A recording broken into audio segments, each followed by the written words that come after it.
어, 우리가 이 땅을 살아가면서 하나님이 우리에게 주신 행복 중에 어, 우리에게 주신 행복 중에 중요한 행복이 있는데 그것이 무엇인가 하면 바로 가족입니다. 가족을 우리에게 주시는 것은 하나님께서 정말 이 땅 가운데에서 하나님의 작은 천국을 보여주는 그런 장소 중에 하나가 바로 이 가족이라는 것이죠.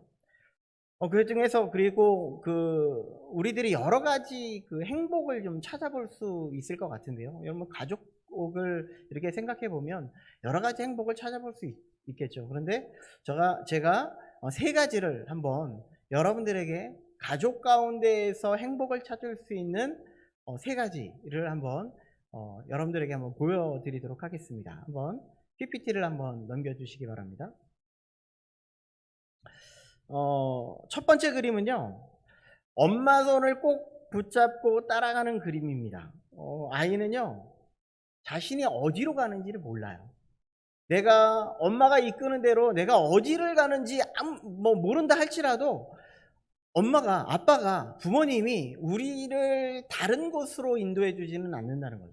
아주 좋은 곳으로 인도해 줄 뿐만 아니라 우리에게 좋은 곳으로, 아주 보호받을 수 있는 곳으로, 그런 곳으로 인도해 주시는 분이 바로 우리 부모님이다 라고 이렇게 볼 수 있습니다. 어떻게 보면 이렇게 아이의 손을 붙잡고 따라가는 그런 모습이 가족 가운데에 행복을 찾을 수 있는 그런 좋은 그림, 모범이 될 수 있을 것이라고 생각이 듭니다. 두 번째 그림은요, 엄마가 우리에게 좋은 것을, 아니요, 앞으로 넘겨주세요. 두 번째 그림은 좋은 것을 먹여주시는 그런 부모님입니다. 엄마 아빠는 우리의 건강을 생각하셔서 아주 좋은 것을 먹여주시길 원하시죠. 그뿐만이 아니라 우리에게 건강뿐만이 아니라 안정된 그런 삶을 살아가게 하기 위해서 좋은 것을 입히시고, 그리고 가장 좋은 것을 먹이시고 좋은 환경을 만들어 주시는 분이 바로 우리 부모님들이라는 거예요. 이런 것이 가장 좋은 것을 부모님들이 우리에게 허락해 주시는 것, 그 삶을 누리는 것이 아마 가장 행복한 그런 것일 겁니다. 우리 가정 안에서요.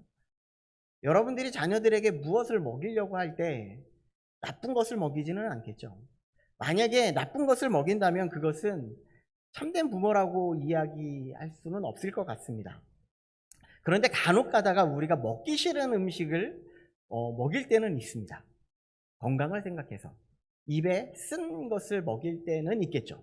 그런데 이것은 우리들의 건강을 생각하고 우리의 좋은 그런 환경을 만들어주기 위한 그런 방편이다라는 것을 우리가 생각한다면 이 또한 하나님이 우리들에게, 부모님들에게 주신 좀 행복의 그런 모습일 것이라고 생각합니다. 마지막 그림은 무엇인가 하면 엄마 품속에서 푹 안겨서 잠자는 아이의 모습입니다.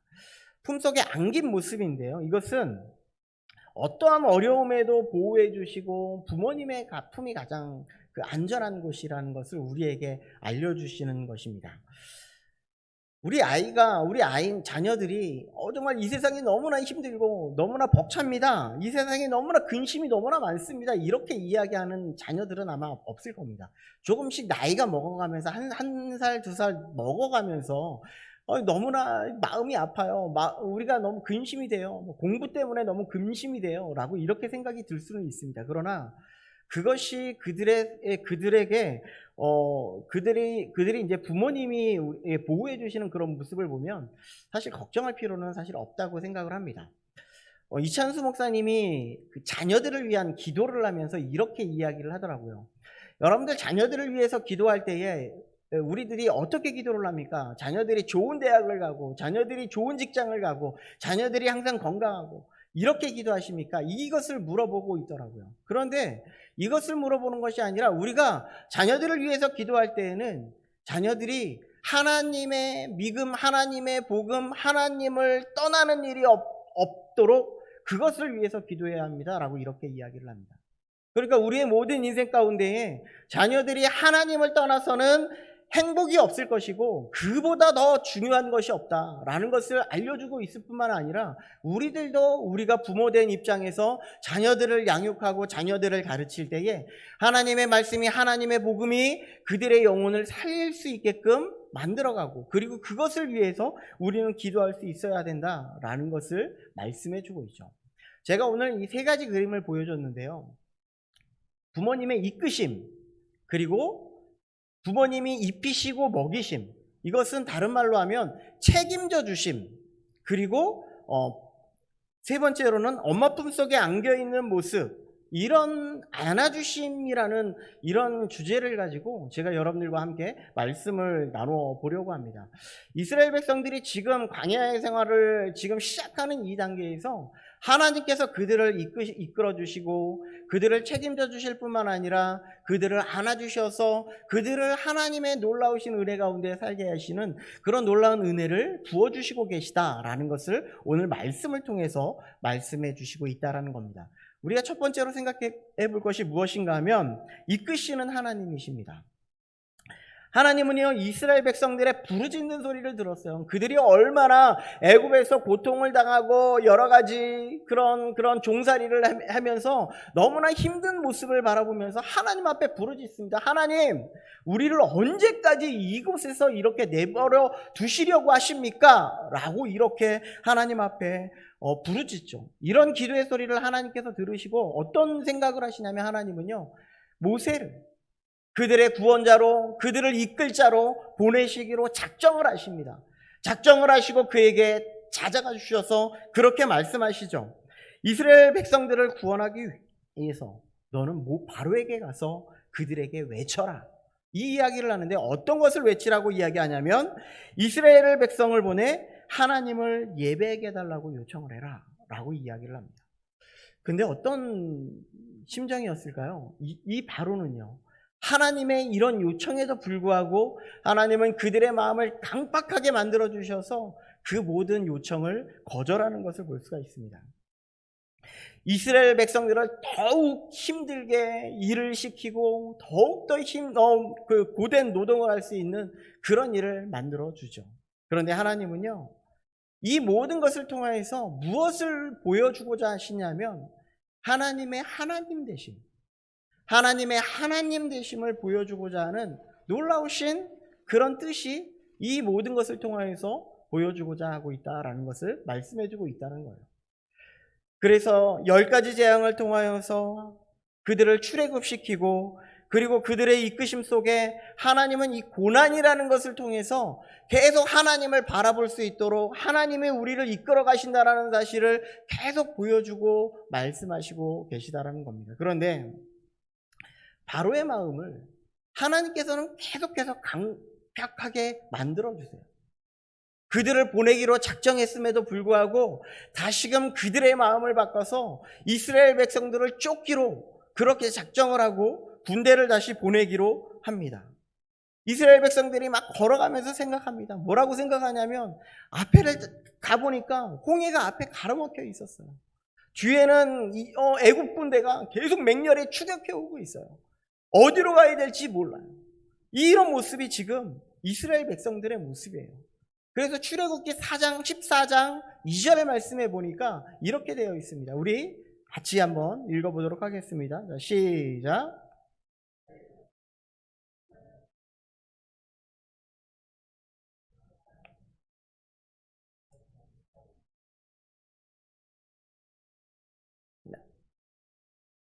이렇게 잘 못 읽으시네요.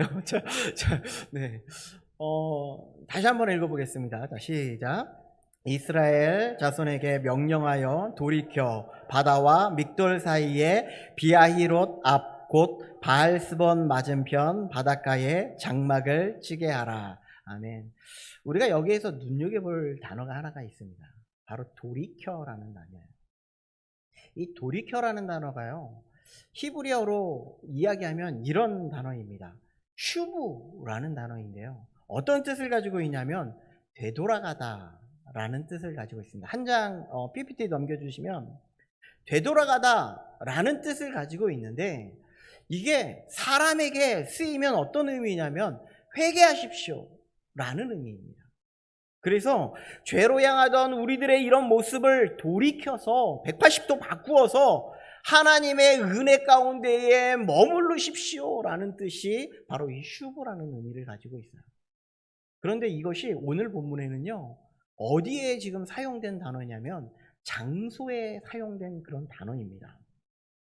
장소적인 개념으로 이 의미를 돌아보니까 어떤 의미냐면 현재 진행하고 있는 이 방향을 180도 바꾸어서 되돌아서 반대편으로 나아가십시오 라는 그런 의미를 담고 있다는 겁니다. 지금 이스라엘 백성들이 출애굽을 해서 몇 명 정도를 지금 몇 명 정도가 지금 출애굽을 했을까요? 출애굽기 12장 37절 말씀해 보니까 뭐라고 되어 있냐면요, 유아 외에 보행하는 장정이 60만 명이다 라고 이야기하고 있어요. 그러니까 20살이 넘은 사람들, 20세가 넘은 사람들의 남자만 60만 명이다 라고 이렇게 이야기를 하고 있는 거예요. 그러니까 20세가 넘은 여성, 그리고 20세 아래에 있는 남성과 여성, 아이들, 이 모든 아이들은 지금 치지 않았는데 60만 명이래요. 그 인원을 다 합치니까 몇 명이 되냐면요, 200만 명 정도 되었더라라고 이야기를 합니다. 200만 명이, 자, 여러분들, 자, 이렇게 이야기를 하는 겁니다. 자, 100명만 돼도 사실 방향을 바꾸어서 되돌아간다라는 것이 사실 많은 혼란을 줄 수 있는 그런 이야기인데, 지금 200만 명이 되는 사람들이 다 180도로 방향을 바꿔서 다른 길로 가십시오라고 이렇게 이야기를 한다는 것은 정말 힘든 일이라는 것이죠. 그런데 이렇게 하나님께서 방향을 바꾸어서 되돌아가라 라고 이야기하는 것은 분명한 이유와 목적이 있다는 거예요. 그래서 출애굽기 14장 3절 말씀에 보니까 이렇게 되어 있습니다. 자, 같이 읽어볼게요. 자, 시작. 바로가 이스라엘 자손에 대하여 말하기를 그들이 그 땅에서 멀리 떠나 광야에 갇힌 바 되었다 하니라. 이 말이 어떤 의미냐면 이런 겁니다. 우리가 방향을 바꾸어서 나아가니까 바로가 뭐라고 이야기하냐면 되돌아오네? 그리고 뭐라고 얘기하냐면 너희들은 우리한테 죽었어. 너희들은 도가내든 쥐야. 앞으로도 못 나가지. 앞에는 홍해가 있지. 우리가 쫓아가서 너희들을 다 죽일 거야. 이런 의미예요. 그것이 광야에 갇힌 바 되었더라 라는 의미를 담고 있다는 거예요. 우리가 방향을 바꾸어서 나가니까, 이것은 누가 시켰냐면요, 방향을 바꾸어서 나가라는 것은 누가 지금 명령하고 있냐면 하나님이 지금 명령하고 있는 거예요. 그런데 바로가 바라보니까 너희들은 이제 내 손 안에 다 죽은 목숨이야. 하나님이 시키는 대로 했는데, 하나님이 명령한 대로 나는 했을 뿐인데 우리는 이제 죽은 목숨으로 밖에 여겨지지 않는다는 거예요. 그런데 4절을 한번 보니까 하나님이 왜 이런 일을 발생시켰는지 이야기를 합니다. 다시 한번 같이 읽어보겠습니다. 자, 시작. 내가 바로의 마음을 완악하게 한즉 바로가 그들의 뒤를 따르리니 내가 그와 그의 온 군대로 말미암아 영광을 얻어 애굽 사람들이 나를 여호와인 줄 알게 하리라 심해 무리가 그대로 행하니라. 어떤 의미냐면요, 지금 우리들이 지금 도관에 든 쥐가 됐고 앞뒤로 막혀 있는 그런 어쩔 수 없는 그런 상황에 되어진 상황은 이 모든 것을 통하여서 하나님이 영광 받으시고자 하는 놀라우신 뜻이 있다라는 것을 말씀해 주고 있다라는 겁니다. 이 세상 사람들로 하여금 하나님이 하나님 되게 하시는 것을 보게 하리라. 이것이 하나님의 뜻이라는 거예요. 하나님을 드러내게 하고자 하는 하나님의 놀라운 뜻이 있다. 우리들에게 고난을 주는 것은, 우리에게 어려움을 주는 것은 이것을 통하여서 많은 사람으로 하여금 하나님이 하나님 되게 하시고 우리를 통하여서 하나님을 드러내게 하며 하나님 앞에 영광 돌리게 하고자 하는 놀라우신 뜻이 있습니다라는 것을 말씀해 주고 있는 것이죠. 이것이 살아계신 하나님이 우리에게 말씀하시는 것이고 우리들에게도 고난을 줌이 이런 뜻이 있습니다라는 것을 말씀해 주고 있습니다. 구약에서 하나님께서 우리를 이끄심이 어떤 이끄심인지 한번 봐라. 신약에서 우리를 이끄심이, 하나님이 우리를 이끄시려고 하는데 이 이끄심이 어떤 이끄심인지 봐라. 이것을 우리들에게 알려주고자 하라는 거예요. 그러면 구약에 어떤 이끄심이 있었습니까? 하나님이 구름 기둥과 불 기둥으로 그들을 이끌으셨고, 하나님께서 성막 가운데 임재하셔서 하나님이 그들 가운데 거하시고 그들과 함께 하셨다라는 것을 계속해서 말씀하고 있어요. 나는 너희들을 떠나지 아니하리라. 성막이 움직이면 이스라엘 백성들이 움직이고 그들과 영원히 함께하는 우리들이 되실 것이다. 신약에 와서는요, 예수 그리스도와 우리와 함께 하시는 임마누엘의 하나님을 우리들에게 보여주실 뿐만 아니라 내가 떠나면서 내가 너희들을 가만두지 않을 거야. 내가 너희들에게 함께하는 보혜사를 보내주셔서 그 보혜사를 통해서 너희들과 영원히 함께하는 그런 놀라우신 은혜를 입게 할 거야. 그것이 바로 하나님께서 이끄시는 놀라우신 은혜야. 이것을 너희들이 붙잡고 나아가면 너희들 속에서 어떤 어려움이 있다 할지라도 두려워하지 말고 우리를 통해서 일하실 하나님의 놀라우신 일을 바라보게 될 거야. 이것을 우리들에게 말씀하고 있다는 겁니다. 그런 하나님이 있을 때 우리는 담대하게 하나님을 믿는 그 믿음 때문에 나아갈 수 있다는 거예요. 그래서 두 번째는 이렇게 이야기를 합니다. 먹여주시고 입혀주시는, 책임져 주시는 하나님임을 우리들에게 보여주고 있어요.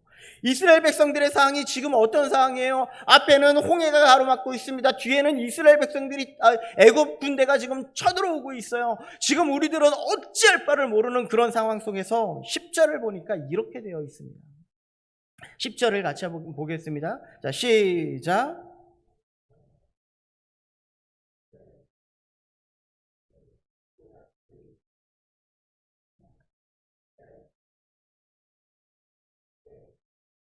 이스라엘 백성들의 반응은요 무엇인가 하면요, 원망과 불평과 불만을 가득 쏟아놓고 있는 그런 장면이에요. 그런데 이스라엘 백성들을 이끄시는 하나님이요, 그들이 보아야 될 것은 무엇인가 하면요, 그들을 지금까지 이끌어 주셨을 때에 이스라엘 백성들에게 10가지 재앙으로부터 구원해 주신 하나님, 그것을 바라보라고요. 그리고 하나님의 전능하심을 바라보라고요. 그런데 지금 그들이 바라보고 있는 건 무엇인지 아십니까? 애굽 군대예요. 애굽 사람들이 자기들 위에 이른지라. 이럴 때에 그들이 행한 행동이 무엇인가 하면 그들 가운데에 있는 것은 현실에는요 아무런 답이 없어요. 아무런 답이 없는 그런 현실 속에 그들이 행한 것은 여호와께 부르짖었더라. 우리에게 어려움이 올 때 하나님 앞에 기도하는 것은 정말 하나님이 기뻐하실 뜻입니다. 하나님이 정말 원하시는 것이고요, 하나님을 붙잡고 나아가는 것이 정말 하나님이 기뻐하실 놀라운 뜻입니다. 그래서 야고보서 1장 5절 6절을 보니까 너희 중에 누구든지 지혜가 부족하거든 모든 사람에게 후히 주시고 꾸짖지 아니하는 하나님께 구하라. 그리하면 주시리라. 오직 믿음으로 구하고 조금도 의심하지 말라. 의심하는 자는 마치 바람에 밀려 요동하는 바닷물결 같다. 이것이 하나님의 뜻이에요. 우리가 믿음으로 구하는 것은 정말 중요하다는 거예요. 믿음으로 구할 때 오직 하나님만 바라보고요, 하나님께서 나아갈 수 있다는 것을 우리는 바라봐야 된다는 거예요. 환경을 바라보지 말라는 거예요. 우리의 어려움, 그런 환경을 바라볼 때 어떤 일이 발생이 되냐면 그들의 행동을 보십시오. 애굽에 매장지가 없어서 당신이 우리를 이끌어내어 이 광야에서 죽게 하느냐? 이것이 그들의 모습이라는 겁니다. 불평이 끊이지 않습니다. 불만이 끊이지 않습니다. 이런 이스라엘 백성들을 향해 모세가 무엇이라고 외치냐면 13절, 14절 말씀해 보니까 이렇게 외치고 있습니다. 함께 보겠습니다. 자, 시작. 모세가 백성에게 이르되 너희는 두려워하지 말고 가만히 서서 여호와께서 오늘 너희를 위하여 행하시는 구원을 보라.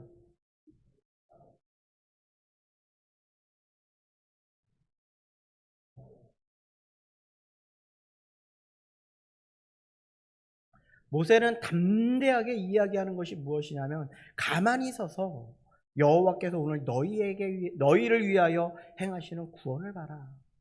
이것을 외치고 있다는 거예요.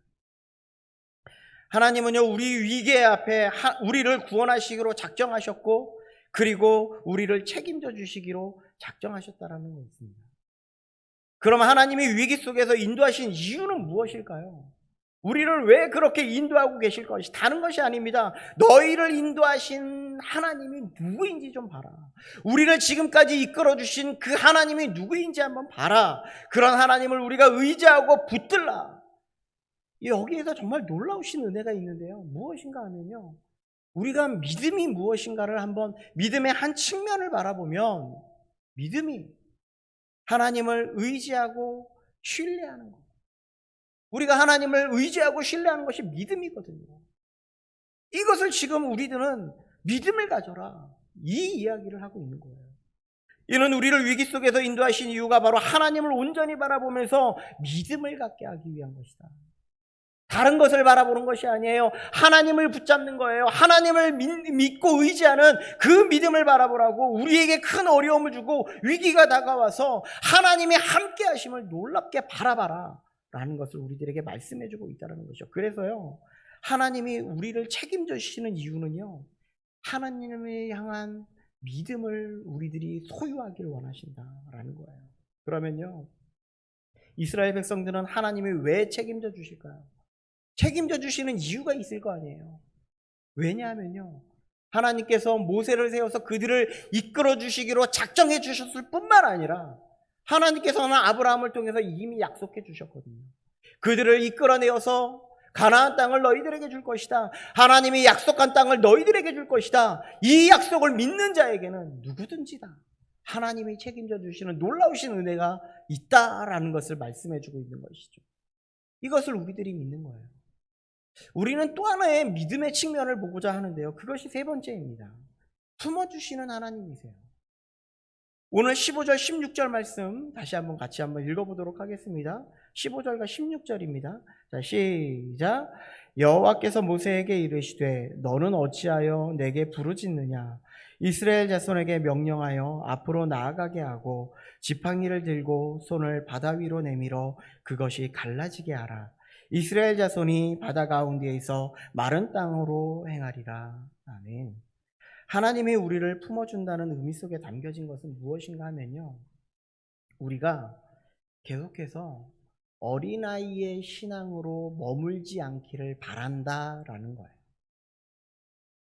어린아이가 우리 자녀들이 어렸을 때 엄마 손을 잡고 아빠 손을 잡고 그렇게 걸어가는 모습, 그리고 우리가 아이들에게 밥을 먹여주고 그런 모습, 그리고 아이들을 품에 안고 자장가를 불러주면서 그들을 재우는 그런 모습, 그런 모습을 봤을 때 하나님께서는 분명히 우리의 부모님들은, 여러분들은 우리의 자녀들을 다 책임져 주시고 보호해 주시고 그렇게 우리들이 자녀들을 길렀어요.